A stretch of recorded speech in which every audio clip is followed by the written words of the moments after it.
الحمد للہ رب العالمین والصلاة والسلام علی سید الانبیاء والمرسلین وعلی آلہ الطیبین الطاہرین اما بعد فاعوذ باللہ من الشیطان الرجیم بسم اللہ الرحمن الرحیم قال تبارک و تعالی فی القرآن المجید وجعلنا اللیل لباسا وجعلنا النہار معاشا صدق اللہ مولانا العظیم۔ معزز سامعین کرام، السلام علیکم ورحمۃ اللہ وبرکاتہ۔ ابھی جو آیت کریمہ میں نے آپ کے سامنے تلاوت کی ہیں یہ سورہ نبا کی ہے۔ اس میں اللہ رب العزت نے انسانوں پر اپنے احسان کو بتلایا ہے اور کہا کہ ہم نے رات کو لباس بنایا یعنی پردہ پوش بنایا، اور دن کو ہم نے معاش کا وقت بنایا۔ وَجَعَلْنَا اللَّيْلَ لِبَاسًا، پردہ پوش کا مطلب ہے ڈھانکنے والی۔ انسان جو ہے محنت مزدوری کرتا ہے تو تھک جاتا ہے اور آرام کرنے کے لیے اسے رات کی ضرورت پڑتی ہے، اور رات میں جب وہ سوتا ہے تو دن بھر جو بھی محنت اور مشقت اس نے اٹھائی تھی اس کی تھکان دور ہو جاتی ہے، اور دن کو اللہ تعالیٰ نے کام کاج کا وقت بنایا ہے۔ وَجَعَلْنَا النَّهَارَ مَعَاشًا، نہار کہتے ہیں دن کو، اور معاش کا مطلب ہوتا ہے روزی روٹی کمانا، حلال رزق کی تلاش میں نکلنا۔ اس کا حکم اللہ رب العزت نے اپنی کتاب میں بھی دیا ہے، اور احادیث کریمہ سے بھی کسب حلال کی بہت زیادہ فضیلتیں آئی ہیں۔ جبکہ یہ بھی فرمایا گیا ہے کہ حلال روزی کمانا، حلال رزق کی تلاش میں نکلنا یہ فرائض کے بعد فریضہ ہے، یعنی یہ فرائض میں سے ہے، اہم جو بندوں پر، مسلمانوں پر اللہ تعالیٰ نے عائد کی ہے۔ اللہ تعالیٰ نے مخلوق کی پیدائش سے پہلے ہی سب کا رزق لکھ دیا ہے کہ کون کتنا رزق کمائے گا، کتنا کھائے گا، لیکن بندوں پر اللہ تعالیٰ نے ایک ذمہ داری عائد کی ہے، وہ یہ کہ اس رزق کو وہ اپنی محنت سے حاصل کرے۔ رزق کتنا ملنا ہے یہ طے ہے، لیکن اس کو حاصل کرنے کی کوشش کرنا یہ بندے پر لازم کر دیا گیا ہے۔ اب امتحان اس میں یہ ہے کہ یہ اس رزق کو حاصل کرنے کے لیے حلال ذریعے سے حاصل کرتا ہے یا حرام طریقے سے حاصل کرتا ہے۔ اب اس میں بندے کی آزمائش ہے، اور حلال رزق کا کمانا یہ فرائض میں سے ہے، اور انبیاء علیہ السلام نے حلال رزق کو کیسے کماتے ہیں یہ کر کے بتلایا ہے۔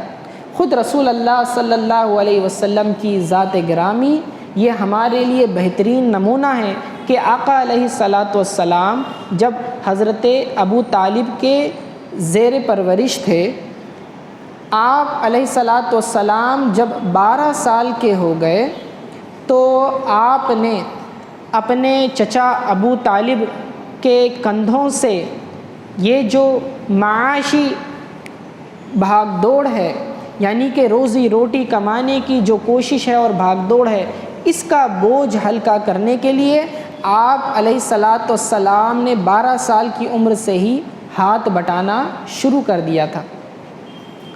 آپ علیہ السلام نے بکریاں چرانا یعنی کہ غلہ بانی کا پیشہ اختیار کیا۔ آپ جوانی کی عمر میں داخل ہو چکے تھے اور آپ کسی پر بوجھ بننا پسند نہیں فرماتے تھے، اسی لیے آپ نے اپنے چچا کی مدد کرنے کے لیے مویشیاں یعنی جانور بکریاں چرانے کا معمول بنا لیا۔ آپ علیہ السلام مکہ اور اس کے اطراف میں، اجیاد میں، قراریت میں جو ہے بکریاں چرایا کرتے تھے۔ ایک مرتبہ صحابہ کرام فرماتے ہیں، بخاری شریف کی حدیث ہے، صحابہ فرماتے ہیں کہ ہم ایک مرتبہ رسول اللہ صلی اللہ علیہ وسلم کے ساتھ مرو زہران کے علاقے میں تھے اور پیلو کے پھل چن رہے تھے۔ آقا علیہ السلام نے فرمایا کہ کالے کالے پھل چنو کہ یہ پکے ہوئے ہوتے ہیں۔ صحابہ اکرام کو تعجب ہوا، وہ فرمانے لگے یا رسول اللہ صلی اللہ علیہ وسلم کیا آپ بکریاں چراتے تھے؟ تو فرمایا ہاں، اور تمام انبیاء جو ہیں بکریاں چرایا کرتے تھے۔ اس میں غور طلب بات یہ ہے کہ رسول اللہ صلی اللہ علیہ وسلم نے یہ جو فرمایا کہ پیلو کے درخت کے پھل، پیلو کا درخت کسے کہتے ہیں؟ یہ جو مسواک کا پیڑ ہوتا ہے، اس کی شاخیں جو ہیں اوپر کی طرف جا کے نیچے کی طرح جھالر کی طرح آتی ہیں، اور یہ نخلستان، ریگستان، خشک علاقوں میں پھلتا پھولتا ہے، اور اس کی جڑیں جو ہیں زیادہ گہرائی تک دور تک جاتی ہیں اور سیلابی علاقوں سے پانی وغیرہ کو ایبزارب کرتی ہیں۔ تو یہ جو پیلو کا درخت ہے، اس کی شاخیں چھال کر جو ہے مسواک بنائی جاتی ہے۔ اس پر جو ہے چھوٹے چھوٹے بیر کی طرح پھل لگتے ہیں، جو ابتدا میں کڑوے ہوتے ہیں، جب پک جاتے ہیں تو وہ کالے اور پیلے رنگ کے ہو جاتے ہیں۔ اس میں 2-3 کلر آتے ہیں، پیلے رنگ کا بھی آتا ہے، کالے رنگ کا بھی آتا ہے۔ تو رسول اللہ صلی اللہ علیہ وسلم چونکہ جب بکریاں چرانے جاتے تھے، اور یہ نخلستان میں یہ خشک علاقوں میں اگنے والا پھل ہوتا ہے، یہ درخت اگتا ہے، تو آقا علیہ السلام کو اس بات کا تجربہ تھا، اور یہ بھی جانتے تھے کہ یہ درخت کی پتیاں جو ہیں عموماً بکریوں کا بہترین چارہ بنتی ہیں، تو اس سے کئی سارے طبی فوائد حاصل ہوتے ہیں۔ بکریوں کا چارہ بھی بنتا ہے، کھانے کو پھل بھی میسر آ جاتے ہیں، اور مسواک کی لکڑی بھی مل جاتی ہے۔ تو چونکہ ان علاقوں میں آقا علیہ السلام جو ہے بکریاں چرایا کرتے تھے، اسی لیے انہیں ان درختوں کا بہت زیادہ تجربہ تھا، ایکسپیرینس تھا، تو اپنے ایکسپرٹیز کو آقا علیہ السلام نے صحابہ کے ساتھ شیئر کیا، جس پر صحابہ کو تعجب ہوا کہ یا رسول اللہ صلی اللہ علیہ وسلم، یہ اس طرح کی باتیں عموماً جو ہے چرواہے جانتے ہیں، شیفرڈز جو ہوتے ہیں جو بکریاں چراتے ہیں، انہیں اس طرح کی باتوں کا علم ہوتا ہے۔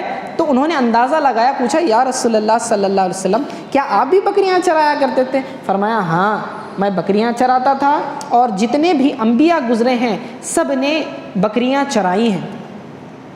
اندازہ لگائیں کہ رسول اللہ صلی اللہ علیہ وسلم جو ہے روزی روٹی کمانے کے لیے جو پیشہ اختیار فرمایا، وہ ابتداءً کیا تھا؟ بکریاں چرانے کا پیشہ تھا، اور بکریاں چرانے کے اس پیشے کو اختیار کر کے امت کو یہ درس دینا تھا کہ کوئی بھی کام چھوٹا نہیں ہوتا اپنے عمل کے اعتبار سے، بلکہ جو شخص بھی محنت کر رہا ہے، چونکہ وہ محنت کر رہا ہے تو وہ کام اس کی نظر میں بڑا ہونا چاہیے۔ محنت اس کام کو بڑا دیتی ہے، کام کی نوعیت چھوٹا بڑا نہیں ہوتی، کام کو چھوٹا بڑا نہیں بناتی، بلکہ آدمی جو محنت کر رہا ہے اس کام کے لیے، تو وہ کام، وہ محنت اسے اس کام کو بڑھاتی ہے۔ اللہ رب العزت نے دن کو کام کاج کے لیے پیدا فرمایا، اور جس شخص نے بھی اپنے ہاتھوں سے کمایا اس نے ثواب کمایا۔ حدیث پاک میں آتا ہے، مسند احمد کی حدیث ہے، بخاری شریف میں بھی حدیث ہے، کہ حضرت مقدام بن معدی کرب رضی اللہ تعالیٰ عنہ اس کے راوی ہیں، فرماتے ہیں کہ کسی انسان نے جو کوئی بھی کمایا، خیر کمایا، اس سے بہتر نہیں کمایا جو اس نے اپنے ہاتھوں سے محنت مزدوری کر کے کھایا ہوگا۔ یعنی کہ ہر وہ شخص جو کماتا ہے اس کا سب سے بہترین رزق وہ ہے جو اس نے اپنے ہاتھوں کی محنت سے کمایا ہوا ہوتا ہے، اور اللہ رب العزت اسے اس محنت کرنے پر ثواب عطا فرماتا ہے۔ خود داؤد علیہ السلام کے تعلق سے فرمایا کہ وہ بھی اپنے ہاتھوں سے محنت مزدوری کرتے تھے اور کھاتے تھے۔ تو یہ انبیاء علیہ السلام کا معمول رہا ہے، اور پیشہ اختیار کرنا، محنت مزدوری کرنا، اس میں کوئی عیب نہیں ہے۔ انبیاء علیہ السلام نے چونکہ ان کاموں کو کیا، خود رسول اللہ صلی اللہ علیہ وسلم گھر کے کام کاج میں ہاتھ بٹایا کرتے تھے، جھاڑو مارا کرتے تھے، اپنے ہاتھوں سے اپنی نالین کو درست کیا کرتے تھے، چپلوں کو سیتے تھے، اپنے کپڑوں کو سیا ہے، پیوند لگائے ہیں۔ اس قسم کے مختلف کام آپ نے کیا، اور اس میں کوئی شرم اور عار محسوس نہیں کی، بلکہ امتیوں کو چاہیے کہ جب کبھی موقع ملے ان کاموں کو خود بھی اپنے لیے کریں، سنت سمجھتے ہوئے، اور اس میں کوئی تکبر نہیں آنا چاہیے کہ یہ کام میرے لائق نہیں ہے، میں کپڑے کیوں سیوں، میں اپنی چپل کیوں سیدھی کروں، میں یہ چھوٹے چھوٹے گھر میں جھاڑو کیوں لگاؤں، یہ چھوٹے چھوٹے کام میں نہیں کروں گا۔ نہیں، اس طرح نہیں ہوتا، بلکہ یہ ہماری ضروریات کے کام ہیں، اس میں اگر ہم گھر والوں کا ہاتھ بٹاتے ہیں تو یہ بہت اچھی بات ہے۔ رسول اللہ صلی اللہ علیہ وسلم کے پاس ایک مرتبہ 2 بھائی آئے، ان کا کیس آیا۔ یہ حدیث جو ہے امام ترمذی نے روایت کی ہے، مشکات شریف میں بھی موجود ہے۔ آقا علیہ السلام کے پاس وہ دونوں اشخاص آئے دونوں بھائی آ کر مسلمان ہو گئے تھے، اور ایک بھائی جو ہے اس میں سے محنت مزدوری کرتا تھا، اور دوسرا بھائی چونکہ اس کے اہل و عیال نہیں تھے، کوئی بیوی بچے وغیرہ نہیں تھے، تو اس نے اپنا سارا کام جو ہے ڈیڈیکیٹ کر دیا تھا آقا علیہ الصلوۃ والسلام کی خدمت میں، ان کے پاس رہنا، علم دین حاصل کرنا، ٹھیک ہے، اس طرح کا سارا وقت اس کا وہیں نکل جاتا تھا، اس کا کوئی جاب وغیرہ کا ذریعہ نہیں تھا۔ لیکن یہ دونوں بھائی ساتھ میں ایک گھر میں ساتھ میں کھایا کرتے تھے۔ تو وہ جو بھائی کماتا تھا ایک مرتبہ شکایت لے کے آقا علیہ الصلوۃ والسلام کے پاس آیا اور کہنے لگا کہ یا رسول اللہ صلی اللہ علیہ وسلم، یہ جو میرا بھائی ہے یہ کچھ کماتا نہیں ہے، جبکہ میں خود جو ہے اس کی ذمہ داریاں، اس کے خرچے، اس کے کھانے پینے کا، اس سارے رسپانسبلٹیز میں اٹھاتا ہوں۔ تو گویا کہ اس کا کہنے کا مقصد یہ کیا تھا کہ میں محنت کرتا ہوں اور یہ محنت نہیں کرتا بلکہ میری ہی محنت میں سے جو میں نے کمایا ہے اسی میں سے کھاتا ہے۔ تو آقا علیہ الصلوۃ والسلام نے ارشاد فرمایا، یہ ایسا تم کیوں سوچتے ہو؟ تمہیں تو یہ سوچنا چاہیے، ہو سکتا ہے کہ اس شخص کی، یعنی یہ جو تمہارا بھائی ہے جو محنت نہیں کر رہا بلکہ علم دین حاصل کر رہا ہے، تم اس کی کفالت کر رہے ہو سکتا ہے اس کی برکت سے تمہیں رزق دیا جا رہا ہے، تم ایسا کیوں نہیں سوچتے؟ بتانے کا مقصد یہ ہے کہ بعض اوقات کچھ کمزور ناتواں لوگوں کی ہم کفالت کر رہے ہوتے ہیں، جیسے کہ بچے ہوتے ہیں، بوڑھے ہوتے ہیں، ان کا خرچ ہم اٹھاتے ہیں، لیکن اس کا مطلب یہ نہیں ہوتا کہ آپ کما رہے ہیں، کھلا رہے ہیں، کوئی بڑا کام کر رہے ہیں اور یہ آپ پر بوجھ بنے ہوئے ہیں، ایسا نہیں ہوتا، بلکہ اللہ تعالیٰ ان کا بھی رزق آپ کے ہاتھوں سے دیتا ہے تاکہ آپ کو کھلانے کا ثواب ملے، کمانے کا ثواب ملے۔ اس میں کوئی فخر کی بات نہیں ہے۔ ایسا نہیں ہوتا کہ وہ لوگ جو کمزور ہیں، وہ محتاج ہے، آپ کے گھر میں جو بوڑھے ہیں، جو جاب نہیں کرتے، یا پھر جو چھوٹے بچے ہوتے ہیں، آپ کے زیر پرورش ہوتے ہیں، تو آپ جو ہے پورا خرچ اٹھا رہے ہیں، یہ آپ کو جو ہے اللہ تعالیٰ ان کا بھی رزق آپ کے ہاتھ میں دے رہا ہوتا ہے۔ تو آپ کو تو یہ سمجھنا چاہیے، اس بات میں گھمنڈ یا تکبر نہیں آنا چاہیے کہ میں ان کو کھلاتا پلاتا ہوں۔ تو رسول اللہ صلی اللہ علیہ وسلم نے جو سوچنے کا اینگل تھا وہ بیان کیا کہ دیکھو تم ایسا نہ سمجھو، ہو سکتا ہے تمہارے بھائی کی وجہ سے تمہیں رزق دیا جا رہا ہے۔ اس طرح سے سوچنے سے کیا ہوگا، انسان کو یہ محسوس نہیں ہوگا کہ یہ لوگ مجھ پر بوجھ بنے ہوئے ہیں، بلکہ وہ یہ سوچے گا کہ ہو سکتا ہے اس کی برکت سے مجھے یہ رزق حاصل ہو رہا ہے۔ غرض بتانے کا مقصد یہ ہے کہ محنت مزدوری کر کے کمانا یہ آقا علیہ الصلوۃ والسلام کی سنت رہی ہے۔ خود آقا علیہ الصلوۃ والسلام نے تجارت بھی کی ہے، اور آقا علیہ الصلوۃ والسلام ابو طالب کے ساتھ اور دوسرے صحابہ کے ساتھ بھی آپ نے تجارت کی ہے۔ جب آپ 25 سال کی عمر ہو گئی، حضرت خدیجہ رضی اللہ تعالی عنہا کے بھی مال کو لے کر آپ نے تجارت کی تھی، یہ کافی مشہور بات ہے۔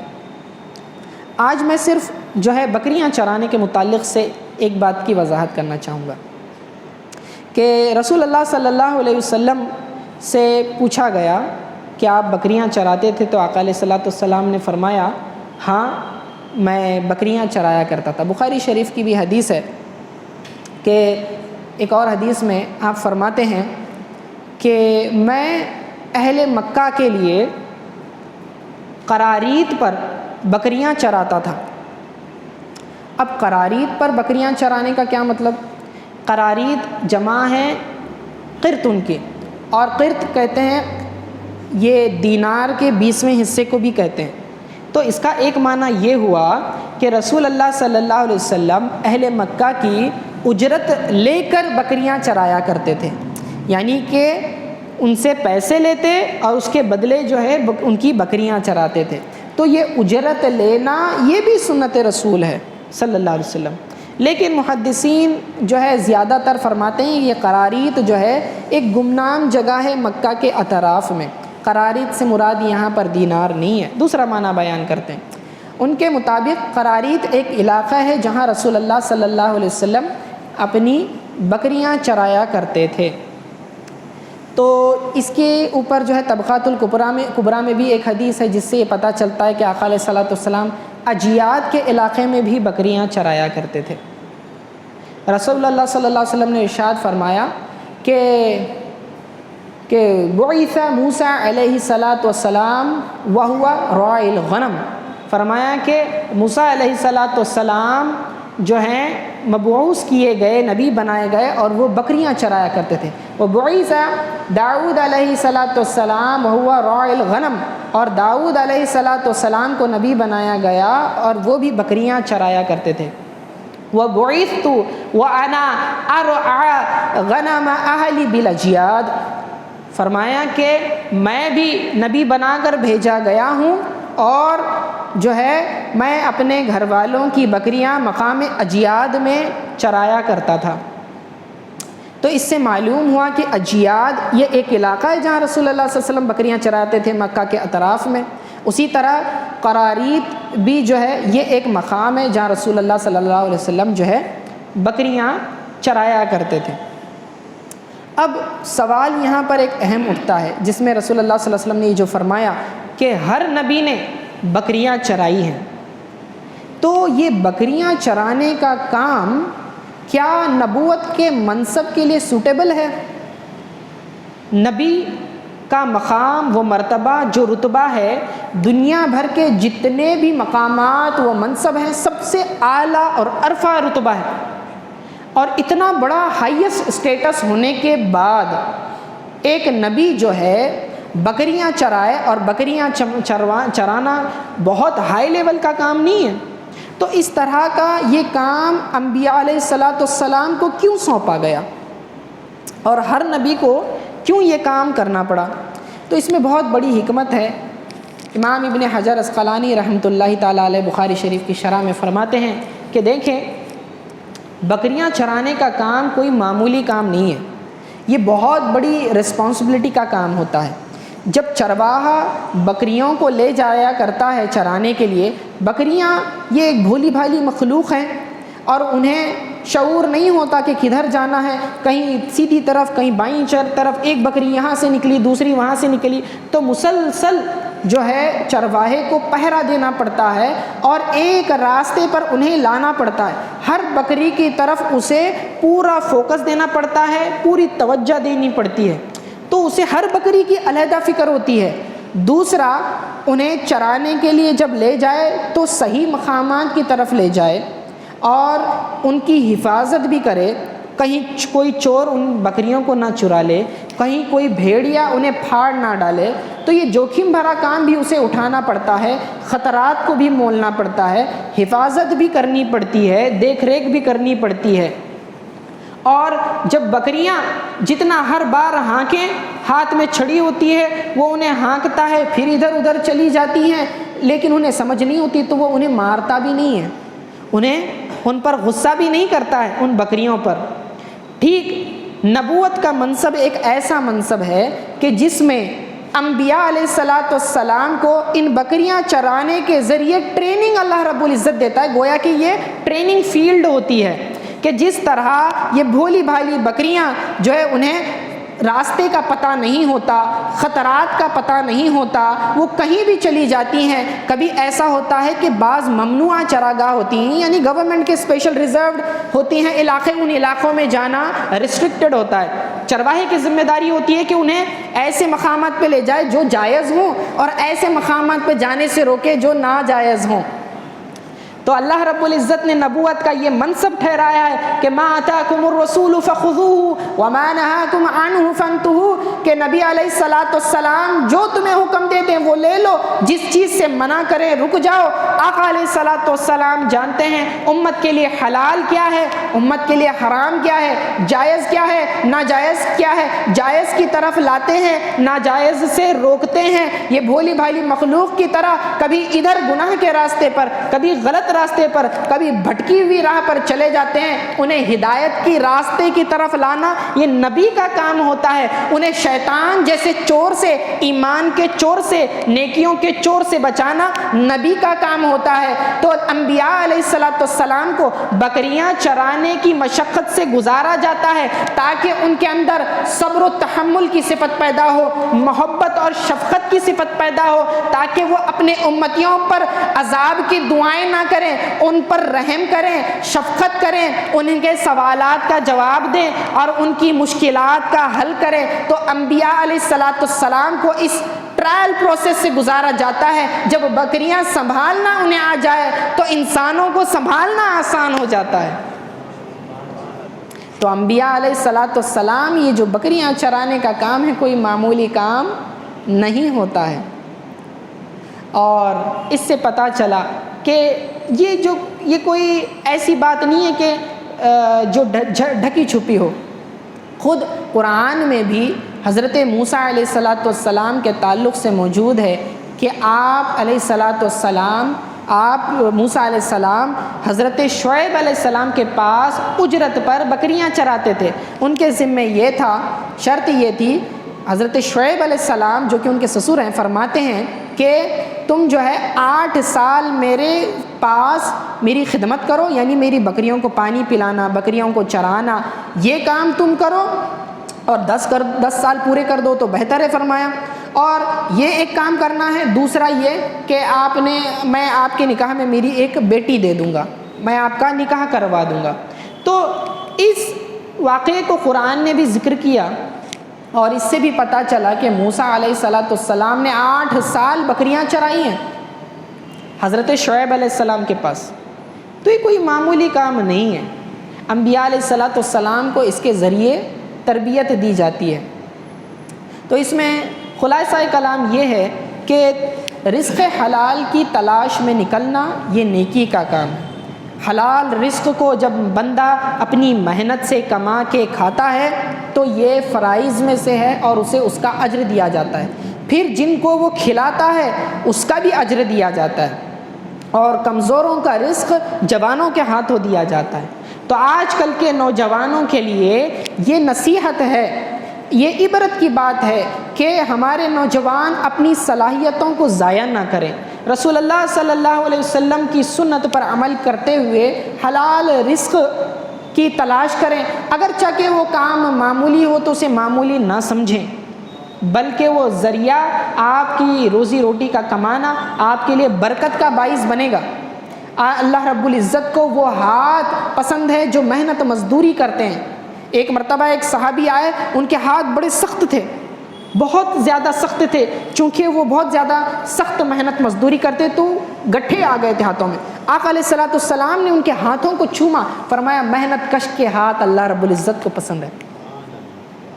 تو اندازہ لگائیں، تو جوان اپنی صلاحیتوں کو ضائع نہ کریں، سکلز سیکھیں، ٹیلنٹ سیکھیں، اور حلال رزق کمانے میں لگ جائیں۔ سستی میں، لاپرواہی میں اپنا وقت ضائع نہ کریں، گھر میں یوں ہی بیٹھے نہ رہیں، ٹھیک ہے؟ یہ بہت بڑی نیکی کا کام ہے۔ 8 گھنٹے آپ جاب کرو گے، وہ 8 گھنٹے آپ کی عبادت ہے، اور سنت سمجھ کر کریں۔ اللہ تعالیٰ جو ہے ہمیں حلال رزق کمانے کی توفیق عطا فرمائے، حرام سے بچنے کی توفیق عطا فرمائے۔ وصلی اللہ تعالیٰ علی خیر خلقہ محمد و آلہ و اصحابہ اجمعین برحمتک یا ارحم الراحمین۔